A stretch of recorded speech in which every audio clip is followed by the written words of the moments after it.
దేవుని నామమునకు మహిమ కలుగునుగాక. ప్రభుని మనం స్తుతించుదాం. హల్లెలూయా, హల్లెలూయా. ప్రభు సన్నిధిలో చక్కని సమయాన్ని మనం కలిగి ఉంటున్నాం. దేవుని వాక్యములో నుండి రోమీలకు రాసిన పత్రిక 9వ అధ్యాయము. 9వ అధ్యాయములో మనము ఈ మొదటి 4-5 వచనములను మనం ధ్యానం చేస్తున్నాం. మొదటి 4-5 వచనములు. ఇందులో అపోస్తలుడైన పౌలు తెలియజేస్తున్నాడు.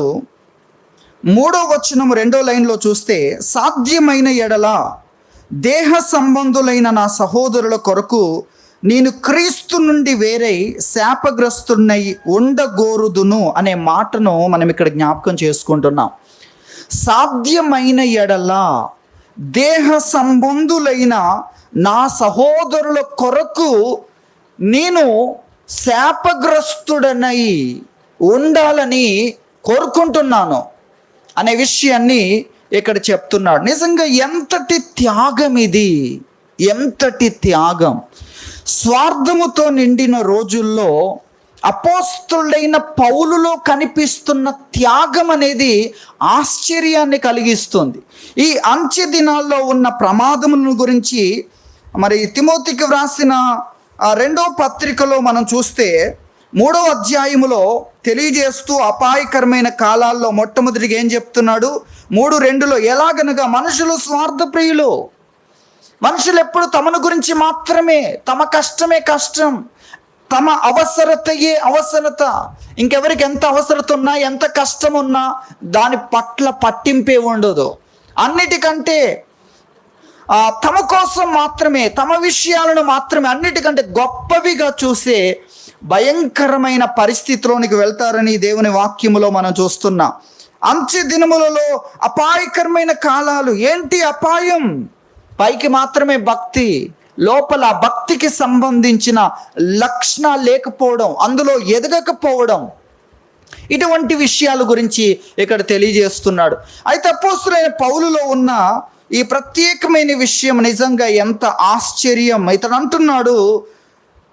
అంటున్నాడు, దేహ సంబంధులైన నా సహోదరుల కొరకు నేనేం చేయాలి?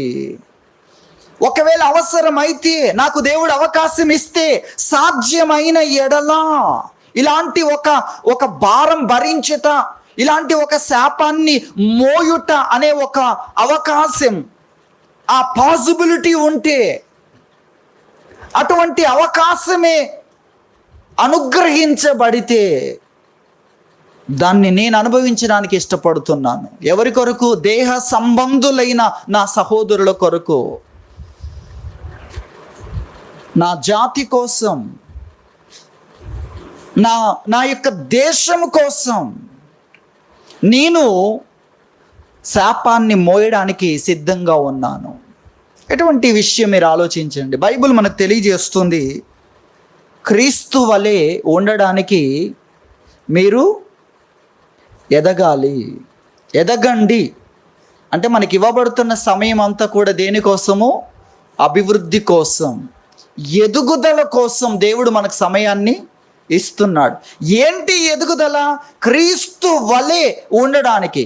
క్రీస్తులో ఉన్న 2 విషయాలు మనం జ్ఞాపకం చేసుకుంటే, ఒకటి సంపూర్ణత, లోపము లేని స్థితి, పర్ఫెక్ట్నెస్ అని చెప్పవచ్చు ఒకటి. రెండవది జ్ఞాపకం చేసుకుంటే, రెండవ విషయం ఏంటి? పూర్తిగా త్యాగం. అది యేసుక్రీస్తులో కనిపించే విషయాలు. కాబట్టి క్రీస్తు వలె ఉండుటకు అన్ని విషయాల్లో మీరు ఎదగాలి. ఈరోజు క్రీస్తు వలె, లేక నిన్న క్రీస్తు వలె లేవా? ఈరోజు దేవుడు నీకు సమయాన్ని ఇచ్చాడు, ఈరోజు దేవుడు నీకు అవకాశాన్ని ఇచ్చాడు. ఎందుకు? క్రీస్తులాగా ఉండడానికి, క్రీస్తు వలె ఉండుటలో ఎదగడానికి దేవుడు ఈరోజు అవకాశాన్ని ఇచ్చాడు అనే విషయాలను దేవుని వాక్యంలో నుండి మనం నేర్చుకుంటున్నాం. కాబట్టి అపోస్తలుడైన పౌలు రోమాపత్రిక 9వ అధ్యాయంలో అంటున్నాడు, దేహ సంబంధులైన నా సహోదరుల నిమిత్తము సాధ్యమైన ఎడలా. అతడు ఎంతో చేస్తున్నాడు, కానీ అతని హృదయంలో ఉన్న ఆశ చూడండి. అతడు ఏం చేస్తున్నాడు అనే విషయాల్లో అనేకమైన విషయాలు అతని జీవితంలో నుండే ఉదాహరణలుగా మనం చూడవచ్చు. అతని ప్రార్థనా జీవితం, అలాగే ఉపవాసముతో త్యాగపూరితమైన జీవితం, అలాగే వారి యొద్దకు వెళ్ళి క్రీస్తు యొక్క జ్ఞానాన్ని వారికి అందించడం, వారిని దేవుని ఎదుట సంపూర్ణులుగా నిలబెట్టడానికి సకల విధములైన పద్ధతులను వారి కోసం అవలంబించడం, వీటన్నిటితో పాటుగా అతడు చేస్తున్న త్యాగాన్ని గురించి అనేకమైన విషయాలు మనం చూడగలం. అవన్నీ కూడా నేర్చుకోవడానికి మనకు ఉదాహరణలు. అయితే ఇక్కడ మనం గ్రహించాలి, ఇంకా హృదయంలో అతనికి ఉన్న ఆశ, ఇంకా ఎంత ఆశ ఉందంటే, సాధ్యమైన ఎడల ఇటువంటి ఒక అవకాశము దేవుడు నాకు ఇవ్వగలిగితే, దేవుని దగ్గర ఉండగలిగితే, వారందరి మేలు కోసము నేను క్రీస్తుకు దూరమై, ఆయన సన్నిధిలో ఉన్న ఆనందానికి దూరమై, ఆయన వలన కలిగే ఆ యొక్క ఆశీర్వాదాలకు దూరమై, ఆయన్ను కనుగొనుట ద్వారా కలిగే ఆ యొక్క ఆశీర్వాదంలో పరలోక సంబంధమైన శాశ్వతమైన వాటికి దూరమై శాపాన్ని అనుభవించడానికి కూడా నా హృదయంలో ఆశ ఉంది, కోరిక ఉంది. కోరుదును, శాపగ్రస్తుడైన ఉండగోరుదును అనే మాట తెలియజేస్తున్నాడు. ఎంత లోతైనది! ఇతడు ఆల్రెడీ చేస్తున్నదే ఎంత త్యాగపూరితమైన సేవ. ఇతరులు ఉపయోగించుకునే ఆ విషయాలు కూడా ఇతడు ఉపయోగించుకోవట్లేదు. ఇంత చేస్తూ కూడా ఇంకా హృదయంలో ఎంత విశాలమైన ఆ దృక్పథాన్ని కలిగి ఉన్నాడంటే, ఎంత త్యాగపూరితమైన ఆశ కలిగి ఉన్నాడంటే, దేహ సంబంధులైన సహోదరులందరికీ మేలు కలగడానికి ఎంతటి కష్టం నా మీద మోపినా నేను దాన్ని మోస్తూ వారికి మేలు కలగడానికి ఎంతటి కష్టాన్నైనా మోయడానికి ఇష్టపడుతున్నాను. చూడండి, వారందరినీ తన కుటుంబంగా భావిస్తున్నాడు. ఎవరు? ఇశ్రాయేలీలందరినీ కూడా. ఎంత ఆశ్చర్యం చూడండి! ఇదే ఎదుగుదల అంటే. క్రీస్తులాగా ఉండడమే ఎదుగుదల. మనం ఎదుగుదల అంటే ఏమనుకుంటున్నాం?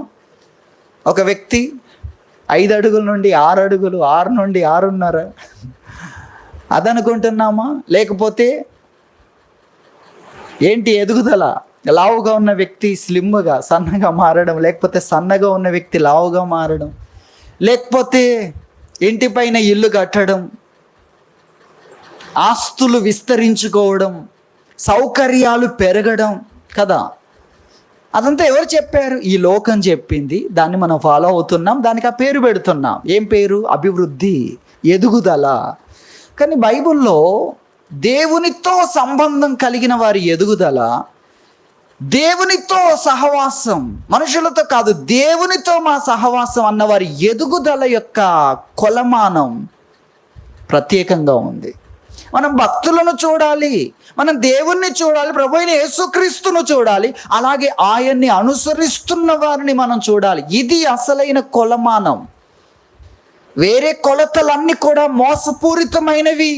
ఒకని కలిమి విస్తరించడం అని జీవానికి మూలం కాదు. అది పరలోక రాజ్యపు యొక్క స్థితిని, శాశ్వత జీవాన్ని తెలియజేసేది కాదు అది. కాబట్టి ఎంతో ఆశ్చర్యకరమైన విషయాన్ని మనం చూస్తున్నాం. క్రీస్తు వలె ఉండడమే ఎదగడం.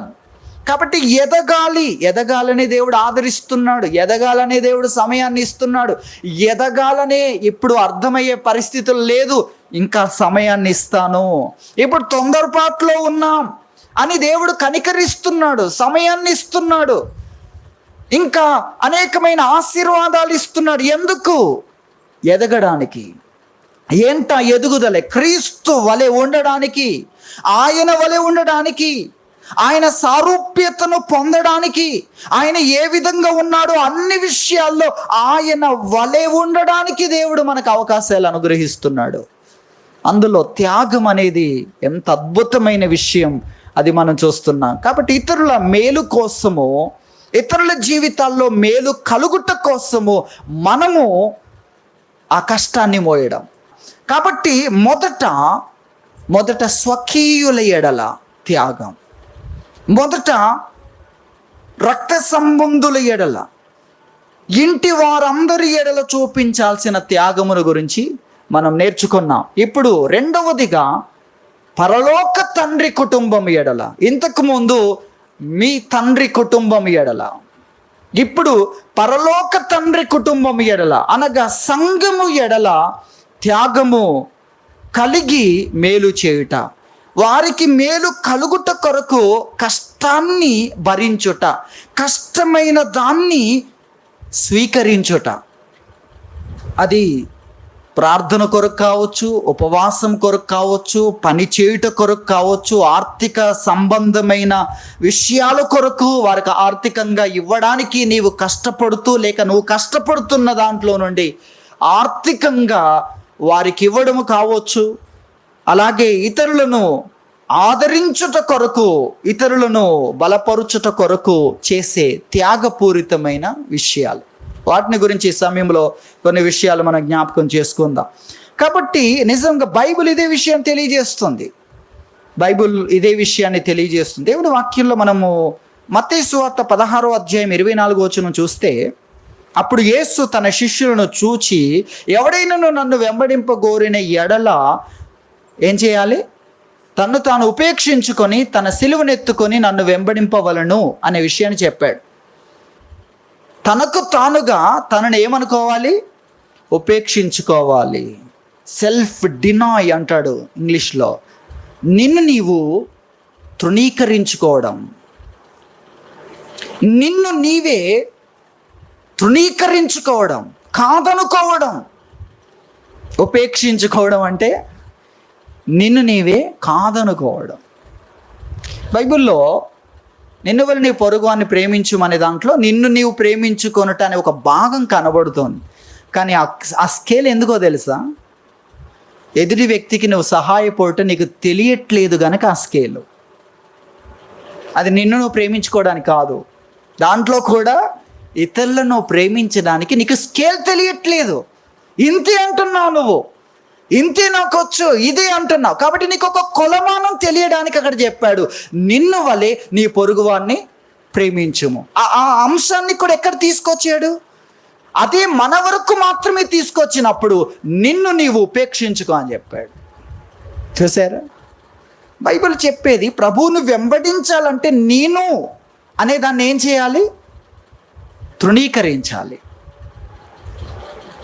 నేను అనే దాన్ని తృణీకరించి ఇతరులకు మేలు చేయగలిగితేనే నేను అనే దానికి విలువ ఉంటుంది అనేది తెలుసుకోవాలి. నన్ను వెంబడించాలంటే నిన్ను నీవు కాదనుకోవాలి. ఎందుకు కాదనుకోవాలి? ఈ ఉత్తమమైన మార్గం కోసం కాదనుకోవాలి. ఎందుకు విత్తనం చావాలి? సరికొత్త జీవం నీలో ఏర్పడి అనేకులకు బహు విస్తారంగా ఊహించలేనన్ని విత్తనాలు నీలో రావడానికి నీవు త్యాగములోనికి రావాలి. అందుకోసం రావాలి. ఇక్కడ ఎందుకు ఉపేక్షించుకోవాలి? ఎందుకు కాదనుకోవాలి? ఈ ఉత్తమమైన దాంట్లో నిన్ను నువ్వు ఎంత ప్రేమించుకున్నా అడ్రస్ లేని పరిస్థితి ఏర్పడుతుంది. కానీ ఈ మార్గము కోసం, యేసయ్య కోసం నువ్వు ఉపేక్షించుకుంటే ఊహించలేనంతగా నీవు విస్తరిస్తావు. అది ఇక్కడ ముఖ్యమైన విషయం.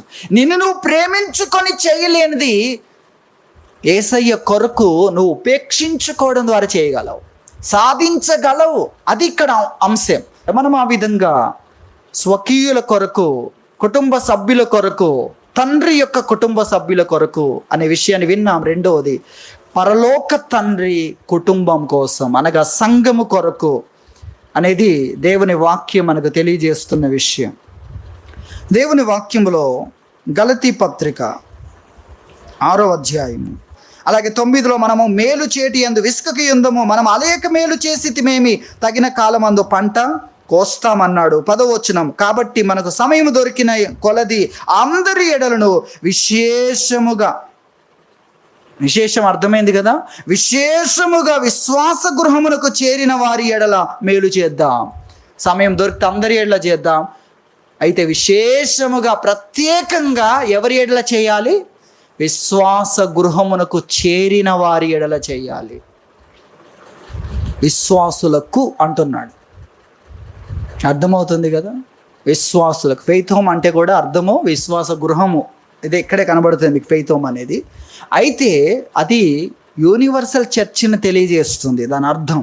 ఇక్కడ విశ్వాస గృహం అంటే క్రీస్తు యందలి విశ్వాసములోనికి వచ్చిన వారు ఒక గృహం అని తెలియజేస్తుంది. అంటే విశ్వాసుల గుంపు, యేసుక్రీస్తును నమ్మిన గుంపు అని అర్థం. సార్వత్రిక సంఘాన్ని తెలియజేస్తూ, సంఘము ఎడల విశేషముగా సంఘం అనేది పరలోక తండ్రి కుటుంబం ఎడల మనము త్యాగపూరితముగా ఉండాలి. అపోస్తలుడైన పౌలు ఎంత త్యాగం అంటే, క్రీస్తు ద్వారా కలిగే వాటికి దూరమైన నేను దూరం అవుతాను. దేవుని ఎరగకుండా తిప్పలు పడుతున్న వారి వలె భక్తిహీనునికి కలిగే కష్టాలు, భక్తి పరులకు ఎన్ని కష్టాలు వచ్చినా వారికి గుండెల నిండా ఆదరణ ఉంది. అది మీరు అర్థం చేసుకోవాలి. క్రీస్తులోనికి వచ్చిన ప్రతి వ్యక్తికి కష్టం అనేది ఉద్యోగం, ఊహించలేని జీతం. కానీ క్రీస్తు యొద్దకు రాని వారి కష్టాలు వెట్టి చాకిరి, అవి అర్జెంటుగా మానాలి. దానివల్ల ఉపయోగమే లేదు. మీకు అర్థమవుతుందా? క్రీస్తులోకి రాకముందు కలిగే ప్రతి కష్టం ఖచ్చితంగా శుభవార్తే. ఏంటో తెలుసా? దేవుడు దాన్ని తీసేస్తాడు, ఖచ్చితం, దాంట్లో అనుమానమే లేదు. అది ఎటువంటి విషయమైనా సరే, ఎటువంటి విషయమైనా. ఆశీర్వాద సువార్త అంటారు చూసారా? ఖచ్చితంగా ఆశీర్వాద సువార్తే. వెట్టి చాకిరి క్రింద ఉండడం దేవునికి ఎంత మాత్రం ఇష్టం లేదు. నిన్ను అలా ఉంచలేదు, అది సైతాను. నీ మీద ప్రతి కాడి నిరగొట్టమన్నాడు దేవుడు. ఏమన్నాడు దేవుడు? అసలు కాడి కనబడి తిరగొట్టమన్నాడు. సైతాన్ ఏం చేస్తాడు? అనవసరమైన కాడి పెడతాడు. అజ్ఞానం అనే కాడి. నా బుద్ధిహీనతే. నీ బుద్ధిహీనతకు నీ తండ్రి ఉన్నాడు కదా, నీ బుద్ధిహీనత నేను సృష్టించిన వాడు ఉన్నాడు కదా, నీ బుద్ధిహీనతకు పరలోక చట్టమే ఉంది నిన్ను కాపాడడానికి.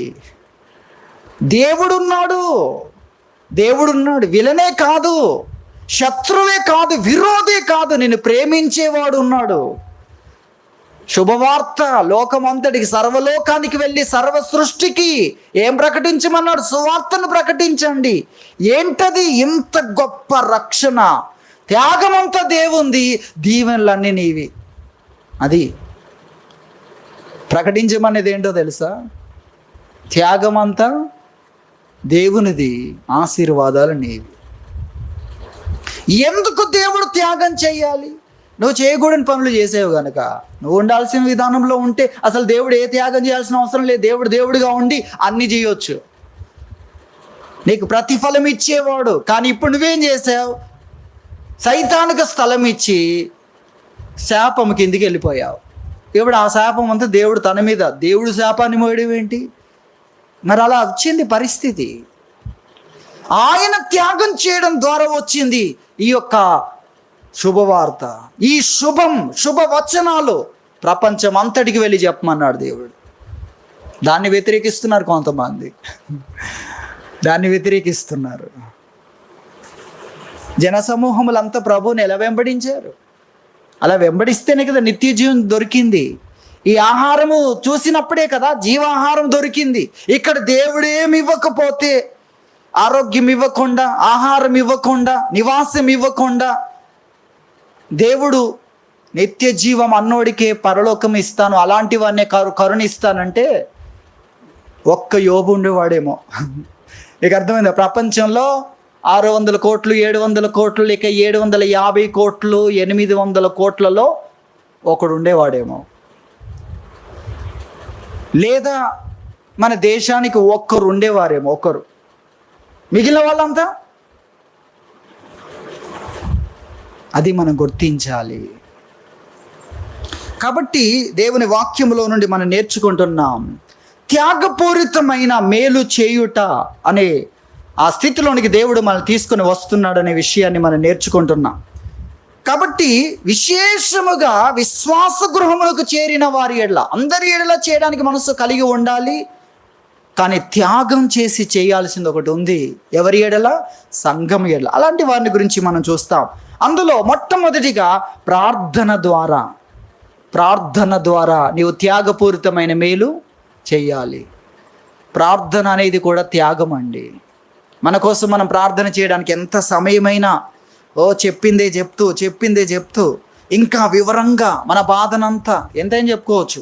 దానికి ఎవరు మన వ్యక్తిగత ప్రార్థనలో ప్రవేశించడానికి ఎవరికి హక్కు లేదు. నేను నా తండ్రి, మనం ఏదైనా చెప్పుకోవచ్చు. ఎవరైనా మధ్యలో వచ్చి ఎందుకు తండ్రిని విసిగిస్తున్నావు అంటే తండ్రి ఊరుకుంటాడా, నీకెందుకు అంటాడు.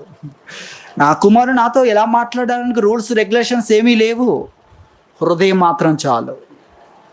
అది మనం గుర్తించాలి. కాబట్టి మన కొరకు మనం ఆ విధంగా ప్రార్థన చేస్తాం. అయితే ఇతరుల కొరకు ప్రార్థన చేయుట, ఇతరులు బాధలో ఉన్నారు, ఇతరులు కష్టంలో ఉన్నారు, వారి కొరకు మనము ప్రార్థన చేయుట, ఆ విధంగా త్యాగపూరితమైన ప్రార్థనలు చేసిన అనేకుని గురించి మనము దేవుని వాక్యములో చూస్తాం.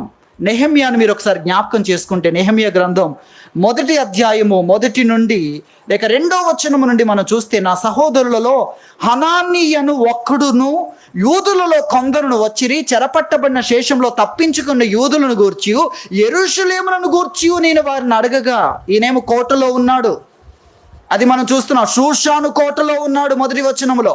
అయితే ఇతని దగ్గరికి కొంతమంది సహోదరులు వచ్చినప్పుడు యూదులను గురించి అడిగాడు, యెరూషలేమును గురించి అడిగాడు. అడిగినప్పుడు 3వ వచనంలో, వారు చెరపట్టబడిన వారిలో శేషించిన వారు ఆ దేశంలో బహుగా శ్రమను నిందను పొందుచున్నారు, మరియు యెరూషలేము యొక్క ప్రాకారం పడద్రోయబడింది, దాని గుమ్మములు అగ్ని చేత కాల్చబడ్డాయి, శేషించిన వారు కూడా ఎంతో శ్రమను నిందను నిందిస్తూ వారిని హింసిస్తున్నారు అన్న సంగతి విన్నాడండి.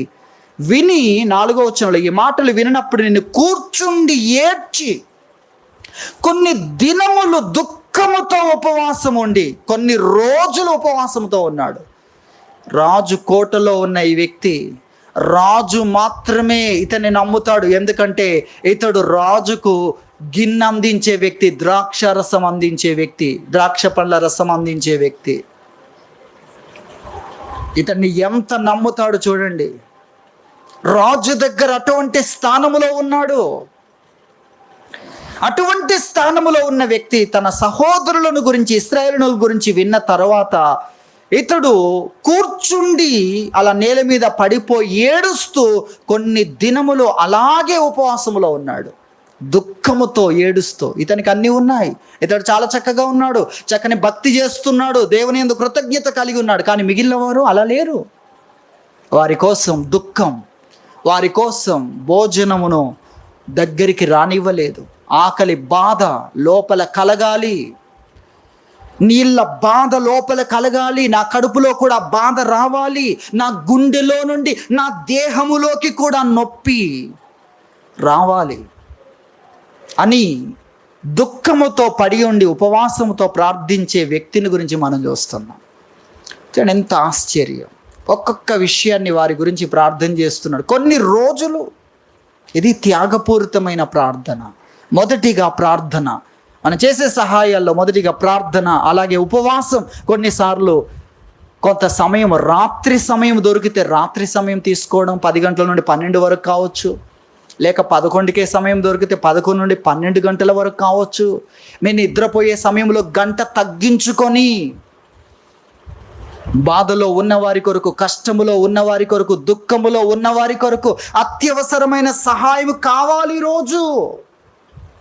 వారికి రాత్రి, లేకపోతే పూట, లేకపోతే నెక్స్ట్ డే వారికి సహాయం కలగాలి అని దేవుణ్ణి బ్రతిమలాడుట కొరకు మనం దేవుని సన్నిధిలో కూర్చొని ప్రార్థించేవారుగా ఉండాలి. దేవుని వాక్యంలో కొలస్సీ పత్రిక 4వ అధ్యాయం 12వ వచనం మనం చూస్తే, కొలస్సీ పత్రిక 4:12లో, మీలో ఒకడును క్రీస్తు యేసు దాసునైన ఎపఫ్రా మీకు వందనములు చెప్పుచున్నాడు. మీరు సంపూర్ణులను, ప్రతి విషయములో దేవుని చిత్తమును గూర్చి సంపూర్ణ ఆత్మ నిశ్చయిత గలవారునై నిలకడగా ఉండవలనని ఇతడు ఎల్లప్పుడూ మీ కొరకు తన ప్రార్థనలలో పోరాడుచు. 13వ వచనం కూడా చూడండి, ఇతడు మీ కొరకును వారి కొరకును హియోరాపోలి అనే పట్టణం, ఒక ప్రాంతం ఉంది, వారి కొరకును బహు ప్రయాసపడుచున్నాడని ఇతని గురించి సాక్ష్యం ఇచ్చుచున్నాను. వీళ్ళ కొరకు ప్రార్థన చేస్తున్నాడు, ఈ కొలస్సైల కొరకు ప్రార్థన చేస్తున్నాడు, లవోదికై వారి కొరకు ప్రార్థన చేస్తున్నాడు, హియోరాపోలి అనే ఆ ప్రాంతం కొరకు, ఆ పట్టణం కొరకు కూడా ప్రార్థన చేస్తున్నాడు. అది మనం చూస్తాం. ఎలాంటి ప్రార్థన? పోరాటం. పోరాటం అంటే చూడండి, పోరాటంతో కూడిన ప్రార్థన చేసి పోరాడుతున్నాడు ప్రార్థనలో. పోరాటం అంటే ఏంటి? సాధించాలి. యాకోబు పోరాడాడు కదా. పోరాటం అంటే ఏంటి? పోరాటం అంటే నువ్వు నన్ను దీవిస్తేనే తప్ప నేను విడిచిపెట్టను, నీవు నన్ను దీవించాల్సిందే. కాబట్టి పోరాటం చేస్తున్నాడు. కొలస్సై సంఘం కోసం పోరాటం చేస్తున్నాడు, లవొదికే కోసము పోరాటం చేస్తున్నాడు, మరో ప్రాంతం కొరకు పోరాటం చేస్తున్నాడు. చూడండి, మన ప్రార్థన ఏ విధంగా ఉంది? ఏదో ప్రార్థన కాదు. దేవాను ఖచ్చితంగా వారిని ఆదరించాలి, ఖచ్చితంగా వారి సమస్యను తొలగించాలి, అలాగే వారి ఇబ్బందిలో అద్భుతమైన నీ సహాయం వారి దగ్గరికి రావాలి, మీ దూతను పంపించాల్సిందే. పోరాటముతో కూడిన ప్రార్థనలు చేస్తున్నారనే విషయాన్ని దేవుని వాక్యంలో మనం చూస్తున్నాం. సమయం అయిపోయింది కనుక నేను ముగించడానికి ఇష్టపడుతున్నాను. ఇంకా నా ముందు అనేకమైన వాక్యాలు ఉన్నాయి ప్రార్థన కొరకు. మీరు స్వస్థత పొందినట్లు యాకోబు 5:16, ఒకని కొరకు ఒకడు ప్రార్థన చెయ్యండి. దేనికోసం? స్వస్థత పొందునట్లు, స్వస్థత కలుగునట్లు. స్వస్థత కలగడానికి ఒకని కొరకు ఒకడు ప్రార్థన చేస్తే స్వస్థత కలుగుతుంది. ఒకరి కొరకు ఒకరు దేవుని సన్నిధిలో కూర్చొని స్వస్థత కొరకు పోరాటం చేయొచ్చు, బలమైన ప్రార్థనలు చేయొచ్చు అంటున్నాడు అక్కడ. నీతిమంతుని విజ్ఞాపన. నువ్వు నీతిమంతుడిగా ఉంటే చాలు. ఫలాని వ్యక్తిగా లేను, ఫలాని వ్యక్తిగా లేను అనే విషయాలు కాదు, నీతిమంతుడిగా నీ విజ్ఞాపన చేస్తే చాలు అన్న విషయాన్ని ఇక్కడ తెలియజేస్తున్నాడు. కాబట్టి ప్రార్థన ద్వారా సహాయము చేయుట అనేది ఎంతో ముఖ్యమైన విషయం అనేది మనం గుర్తించాలి. రెండవదిగా ఆర్థికపరమైన విషయాలు. ప్రార్థన మాత్రమే కాదు, ఆర్థికపరమైన విషయాల్లో కూడా మన సహాయము చేయగలిగిన వారుగా ఉండాలి అని దేవుడు తెలియజేస్తున్నాడు. ఇది ఒక పంట. ఇదేంటండి? పంట. నీకు సరిపోనిది ఇతరులకు ఇచ్చేయి, నీకు సరిపోయే దేవుడు నీకు ఇస్తాడు. నీకు అర్థమైందా? మనం ఏమనుకుంటామో తెలుసా? నాకు 10,000 కావాలి, ఉన్నాయి 1000. నేనేమి ఇవ్వగలను? ఆ 1000 విత్తనంలాగా ఉపయోగించు, నీకు 10,000 దేవుడు ఇస్తాడు. నీకు అర్థమైందా? నీకు సరిపోని దాన్ని విత్తనంలాగా వేస్తే నీకు సరిపోయేది వస్తుంది. ఆ సూత్రం అదే, ఆ సూత్రం అదే. కాబట్టి ఈ విషయాన్నే 2 కొరింథీ 9వ అధ్యాయంలో చెప్పాడు. 2 కొరింథీ 9వ అధ్యాయంలో ఆ మాటలు చెప్పాడు. ఒకసారి చూడండి. 2 కొరింథీ 9వ అధ్యాయంలో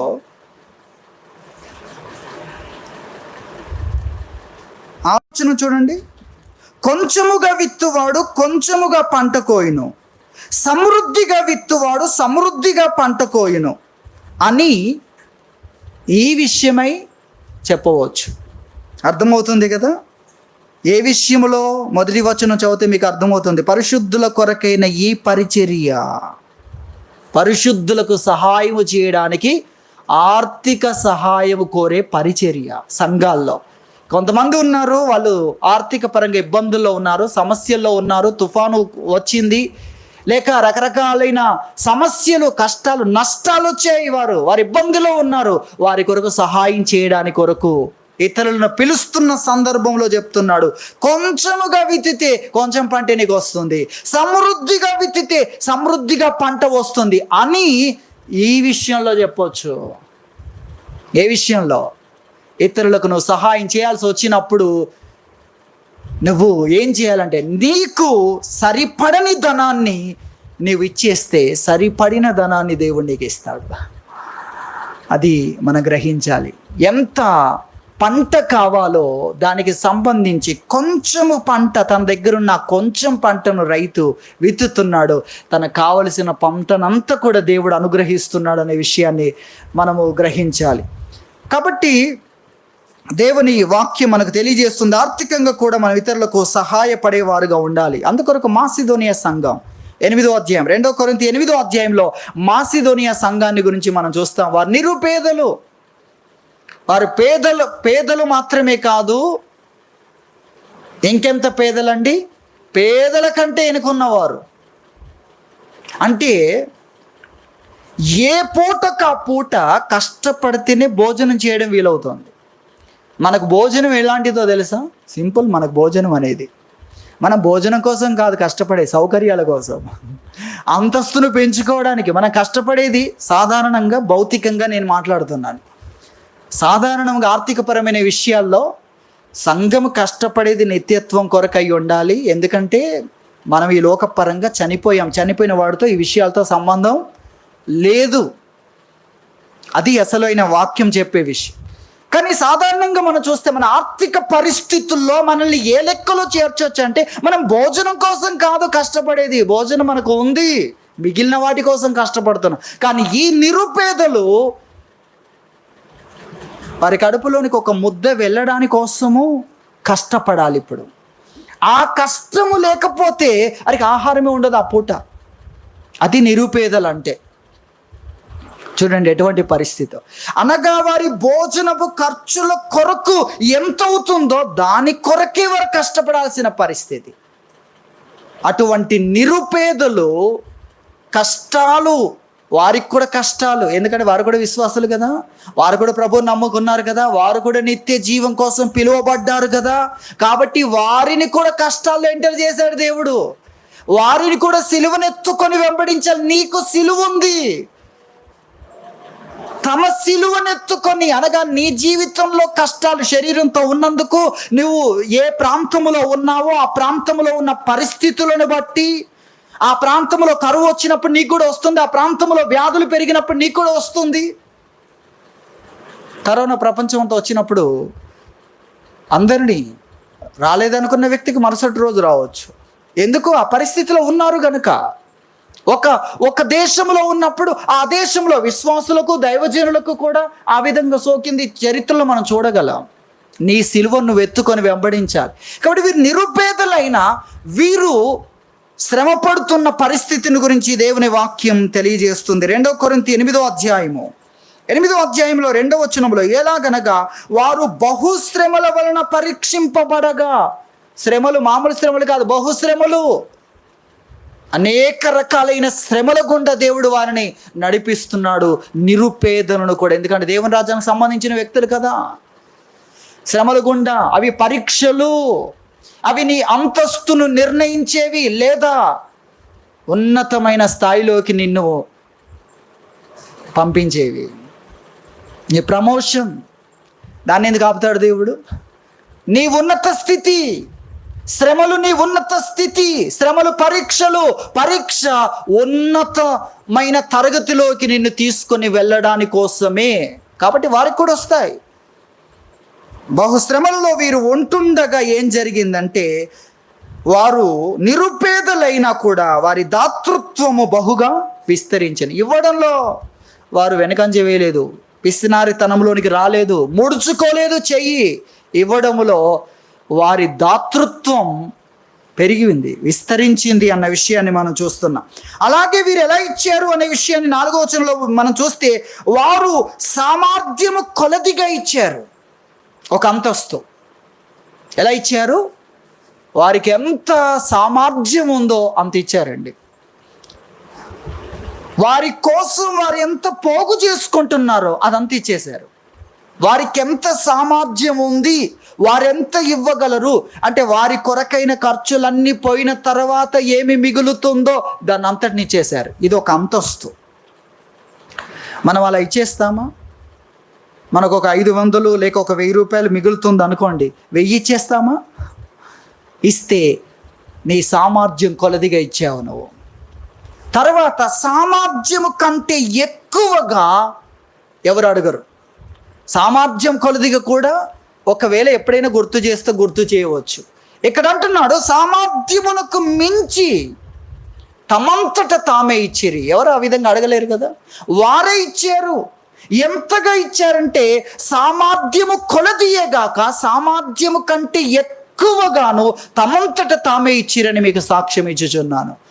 ఎంత ఇచ్చారండి? ఎవరి కొరకు? వీరే నిరుపేదలు, అందరు కలిసి వీరికే ఇవ్వాలి. కానీ మేము కూడా ఇవ్వాలి కదా. మేము కూడా దేవుని రాజ్యంలో మాకు కూడా కావాలి కదా. మాకు కూడా దేవుని పంట కావాలి కదా. పంట కావాలంటే విత్తనం వేయాలి కదా. విత్తనం వేయాలి కదా. నేను కూడా, నాకు విత్తనానికి ఇచ్చాడు. నేను విత్తనం వేస్తే దానికి నా కొరకైన పంట ఇస్తాడు. 2 రకాలుగా ఇస్తాడు. ఒకటి ఈ జీవం కొరకు ఇస్తాడు, రెండవది పరలోకం కొరకు ఇస్తాడు, అనంతమైన జీవితం కొరకు ఇస్తాడు. మనం అంతా కూడా ఇక్కడే ఎక్స్పెక్ట్ చేస్తాం. అంతా కూడా అరే మనం అనుకున్నంత రాలేదే, అంటే నేను అనుకున్నంత దేవుడు చేయడేమో నా కోసం. అలా కొంతమందికే చేస్తాడేమో, కొంతమందికి కాదు. నీకే ఎక్కువ చేశాడు. నీకు అర్థం కావాలంటే అంత మెచ్యూరిటీ నీకు లేదు, టైం పడుతుంది. ఎంత చేశాడో నీకే లెక్కలు అప్పగిస్తాడు, నువ్వే చెప్పాలి. ఇక అదంతా అక్కడ ఉంది, అది మనం తెలుసుకోవాలి. కాబట్టి ఈ యొక్క మాసిదోనియా సంఘం వారిని మనం చూస్తున్నాం. సామర్థ్యం కంటే ఎక్కువ ఎలా చేశారు అనేది మనకు ఆశ్చర్యం. సామర్థ్యం కంటే ఎక్కువ. మీకంత సామర్థ్యం లేదు, ఇంత డబ్బు మీ దగ్గర ఉండదు. ఎలా ఇచ్చారు? మా ఖర్చులు తగ్గించుకున్నా. మాకు వీకెండ్స్లో ఇంత ఖర్చు అవుతుంది, వీకెండ్స్లో మాకు ఒక 500 ఖర్చు అవుతుంది. అయితే ఆ 500 ఆ వీకెండ్స్ ఖర్చులన్నిటినీ ఆపేసాం. ఆ ఖర్చును మేము ప్రక్కన పెట్టడం మొదలుపెట్టాం. మనం ప్రక్కన పెడితే మనము వీకెండ్స్లో ఏ ప్రోగ్రాం చేయకున్నా ఆ ధనాన్ని పక్కన పెట్టాం కాబట్టి మనకు తెలియకపోవచ్చు. కానీ వీరు మా త్యాగము ఎదుటి వ్యక్తికి మేలు జరగాలి. మేము ఉపవాసం ఉన్నామంటే ఒక్కరోజు మా భోజన ఖర్చు ఒక్కరికి భోజనాన్ని అందిస్తేనే మా ఉపవాసం. దానికి అర్థం ఉంది, బైబిల్లో అలాగే చెప్పాడు దేవుడు వాక్యంలో. నువ్వు ఉపవాసం ఉంటే ఎవరికి లాభం కలిగింది? ఎవరికైనా లాభం కలగాలి కదా అనే విషయం కూడా వాక్యంలో చెప్పాడు. కాబట్టి అలా చేశారు వారు. అలా వీకెండ్స్లో మాకు ఒక 500 ఖర్చు, ఉదాహరణకు 500 ఖర్చు అవుతే 4 వారాలు 5 వారాలు మేము దాన్ని ఈ నెలలో మేము ఆ ఖర్చును తగ్గించుకున్నాం. దాన్నంతటిని పోగు చేసి మేము ఇవ్వగలుగుతున్నాం. చూసే, సామర్థ్యానికంటే మించి వారి దగ్గర లేదు, అయినా ఎలా ఇవ్వగలిగారు?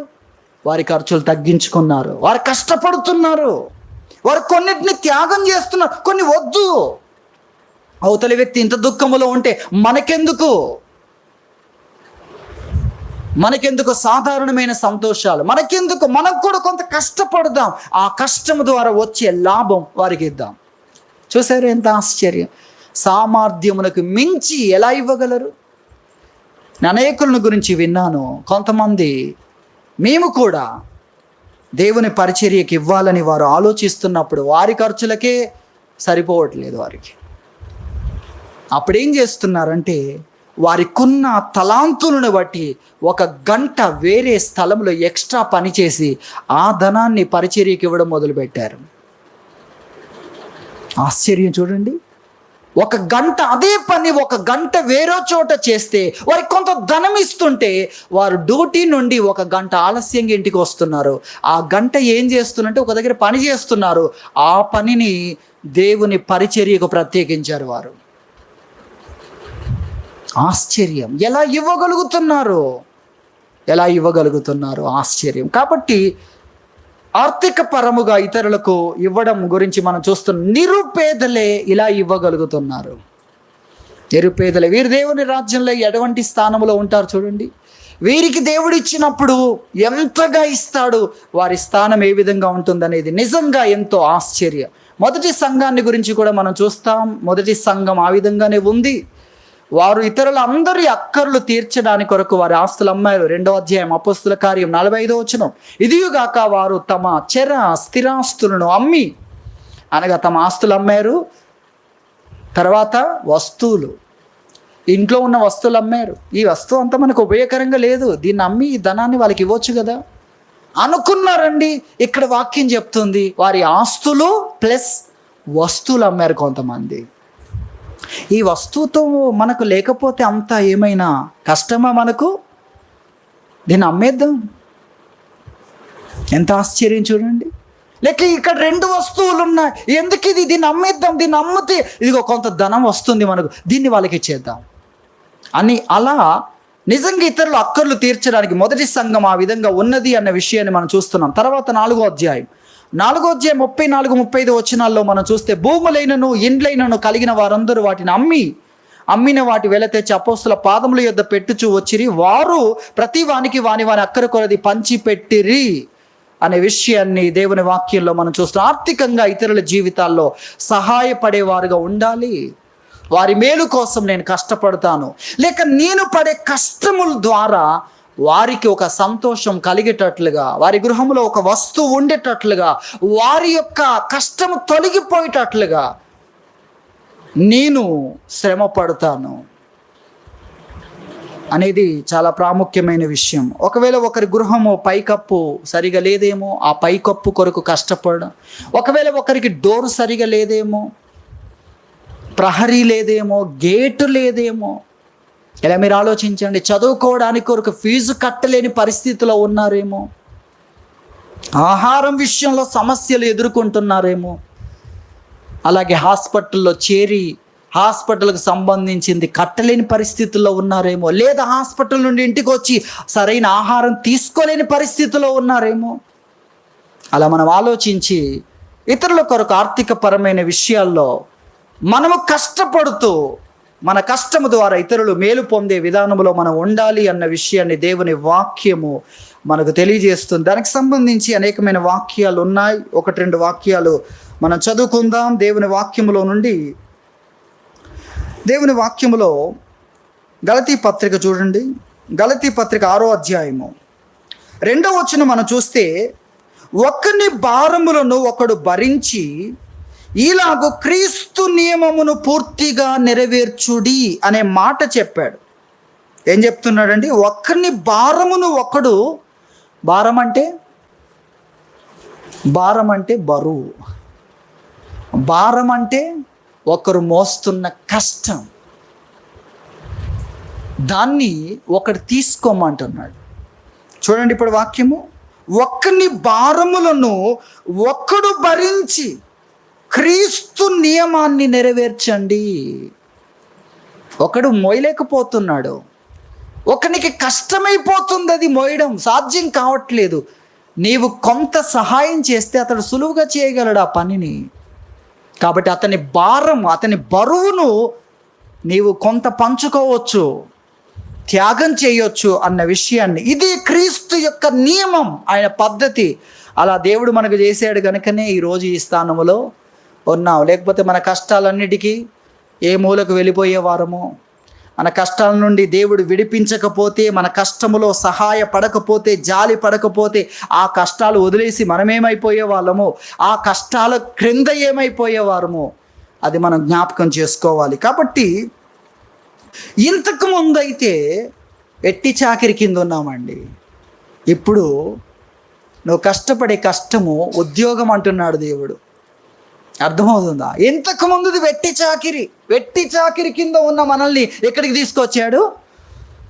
ఉద్యోగం చేసే స్థితిలోకి తీసుకొచ్చాడు. ఇక్కడ ప్రతి పనిని దేవుడు తరిగిపోని సంపద నీకు ఇవ్వాలనుకుంటున్నాడు. కేవలం ఇక్కడి కోసం మాత్రమే కాదు, ఇక్కడ ఇచ్చేసారు అయిపోయింది కదా అని దేవుడు అనేవాడు కాదు. జీతం నా దగ్గర ఉంది. జీతం ఎక్కడుంది? దేవుని దగ్గర ఉంది. మన పనికి, మన కష్టానికి, మన భక్తికి, మన శారీరకమైన, మానసికమైన, ఆత్మీయమైన ప్రతి విధమైన శ్రమకు జీతం దేవుని దగ్గర ఉంది. అనంతమైన జీవితానికి సంబంధించిన జీతం ఉంది అన్న విషయాన్ని మనం గుర్తించాలి. కాబట్టి ఇతరుల యొక్క కష్టాన్ని భరించాలి, భారాన్ని భరించాలని దేవుని వాక్యం చెప్తుంది. రోమాపత్రిక 15వ అధ్యాయం చూడండి, 15:1 మనం చూస్తే, కాగా బలవంతులమైన మనము మనలను మనమే సంతోషపరుచుకొనక బలహీనుల దౌర్బల్యమును భరించుటకు బద్ధులము అనే విషయాన్ని చెప్పాడు. చూడండి, బలహీనుల దౌర్బల్యమైన స్థితిని భరించుటకు నువ్వు బద్ధుడవు. నేను బలవంతుణ్ణి, మేమందరం బలవంతులమని మీరే సంతోష పెట్టుకోవడం కాదు. బలహీనుణ్ణి కూడా కొంచెం చూసుకోనండి. అతని బలహీనతను కూడా భరించి అతనికి సంతోషాన్ని కలగచేయండి. అలాగే 2వ వచనం, తన పొరుగువానికి క్షేమాభివృద్ధి కలుగునట్లు మనలో ప్రతివాడు, ఎవరికి మినహాయింపు లేదు, మనలో ప్రతివాడు మేలైన దాని యందు అతన్ని సంతోషపరచవలెను అనేది చెప్పాడు. 3వ వచనంలో క్రీస్తు కూడా ఏం చేస్తున్నాడు?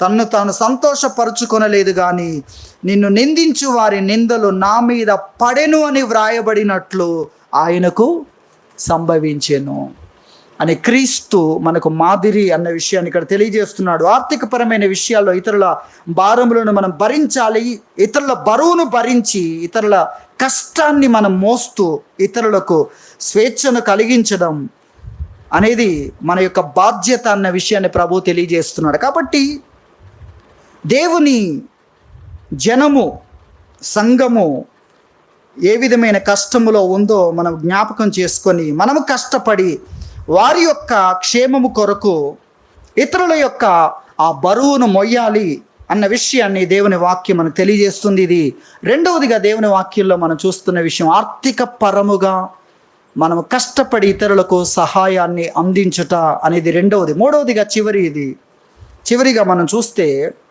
ఇతరులను ఆదరించుట, ఇతరులకు ఆదరణ కలిగించుట అన్న విషయాన్ని మనం గుర్తించాలి. దాని కొరకు మనకు సమయం అయిపోయింది కనుక హెబ్రీ పత్రిక 13వ అధ్యాయంలో కొన్ని మాటలు జ్ఞాపకం చేసుకుందాం. హెబ్రీ పత్రిక 13వ అధ్యాయంలో సహోదర ప్రేమ నిలువరముగా ఉండనీయుడి, ఆ మాటే చాలా శక్తివంతమైన మాట. సహోదర ప్రేమను చూపించు అంటున్నాడండి. ఏమంటున్నాడు? నీవు సహోదరుడివి, నీవు సహోదరుడివి, నీ సహోదరుల పట్ల నీలో ఉన్న సహోదర ప్రేమను చూపించు అన్న విషయాన్ని మొదటి వచనంలో చెప్తున్నాడు. అలాగే ఆతిథ్యము చేయ మరొకడి, ఆతిథ్యం చేయమంటున్నాడు. ఇతరుల కష్టంలో ఉన్నారా, నీ ఇంటికి పిలిచి వారికి ఆతిథ్యం ఇవ్వు. వారి శ్రమలో ఉన్నారా, బాధలో ఉన్నారా, ఆర్థిక సమస్యల్లో ఇబ్బందుల్లో ఉన్నారా, ఏదైనా నష్టం కలిగిందా, లేక ఏదైనా నష్టపోయి ఉన్నారని తెలిసిందా, లేక ఏదైనా దుఃఖము కలిగిందని తెలిసిందా, లేక ఏదైనా సమస్యలో ఉన్నారని తెలిసిందా, నీ గృహానికి పిలిచి వారికి ఆతిథ్యం ఇవ్వు. ఆతిథ్యం చేయడం మర్చిపోకు అని వాక్యం చెప్తుంది. కొంతమంది అయితే సంఘములో ఉన్నారు, వారందరి గురించి చూడడానికి మనకు సమయం లేదు. సంఘం మొత్తాన్ని వారింటికి పిలిచి ఆతిథ్యం చేశారు. ఏంటి? సంఘమంతటికి ఆతిథ్యం ఇవ్వాలని మాకు అనిపించింది. అలాంటి కొంతమంది వ్యక్తుల్ని మనం చూస్తాం. ఎంతమంది ఆ రోజుల్లో సంఘం అంతా అంటే 1000 మందికి తక్కువేమున్నారా ఆ రోజుల్లో?